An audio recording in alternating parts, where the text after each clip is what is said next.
വിശുദ്ധ ലൂക്കാ അറിയിച്ച സുവിശേഷം 1-ാം അധ്യായം 53 മുതൽ 56 വരെയുള്ള തിരുവചനങ്ങൾ.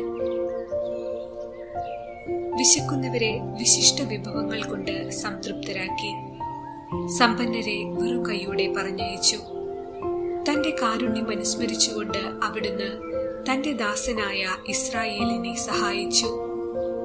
നമ്മുടെ പിതാക്കന്മാരായ അബ്രാഹത്തോടും അവന്റെ സന്തതികളോടും എന്നേക്കുമായി ചെയ്ത വാഗ്ദാനമനുസരിച്ചു തന്നെ മറിയം അവളോടുകൂടെ 3 മാസത്തോളം താമസിച്ചു. പിന്നെ വീട്ടിലേക്ക് മടങ്ങി.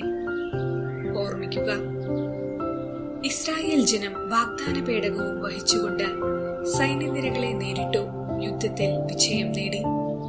ജെറീക്കോ കോട്ട തകർത്തു.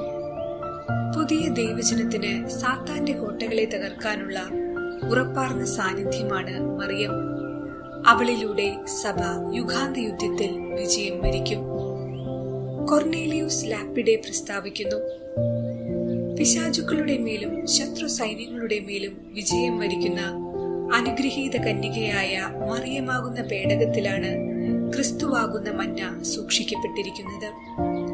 കർത്താവിന്റെ പേടകം എന്റെ അടുത്തു വന്നാൽ എന്ത് സംഭവിക്കുമെന്ന് ഭയവും ഉത്കണ്ഠയും നിറഞ്ഞ് ദാവീദ് ചോദിച്ചെങ്കിൽ, മറിയം ഭവനത്തിലെത്തിയപ്പോൾ എലിസബത്ത് ഉദ്ഘോഷിച്ചു, കർത്താവിന്റെ അമ്മ എന്റെ അടുത്ത് വരുവാനുള്ള ഭാഗ്യം എനിക്കെവിടെ നിന്ന്.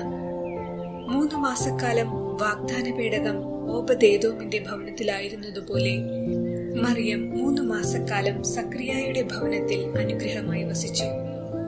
ദാവീദ് കർത്താവിന്റെ പേടകത്തിനു മുൻപിൽ ആനന്ദ നൃത്തം ചെയ്തു. മറിയത്തിന്റെ സന്ദർശന വേളയിൽ എലിസബത്തിന്റെ ഉദരത്തിൽ ശിശു സന്തോഷത്താൽ കുതിച്ചു ചാടി. ഈ വിധം മറിയം യഥാർത്ഥ വാഗ്ദാന പേടകമായി നിലകൊള്ളുന്നു.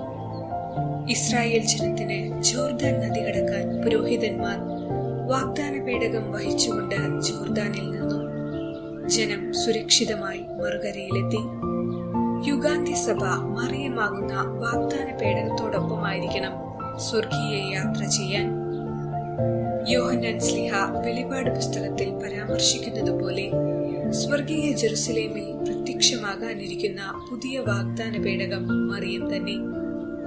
പഴയ നിയമവും പുതിയ നിയമവും തുലനം ചെയ്യുമ്പോൾ പഴയ നിയമത്തിൽ പറഞ്ഞിരിക്കുന്ന എല്ലാ കാര്യങ്ങളും പുതിയ നിയമം വഴി നിറവേറ്റപ്പെടുന്നു എന്ന സത്യം തിരിച്ചറിയുവാൻ വേണ്ട കൃപ എല്ലാവർക്കും ഉണ്ടാകട്ടെ എന്ന് പ്രാർത്ഥിക്കാം.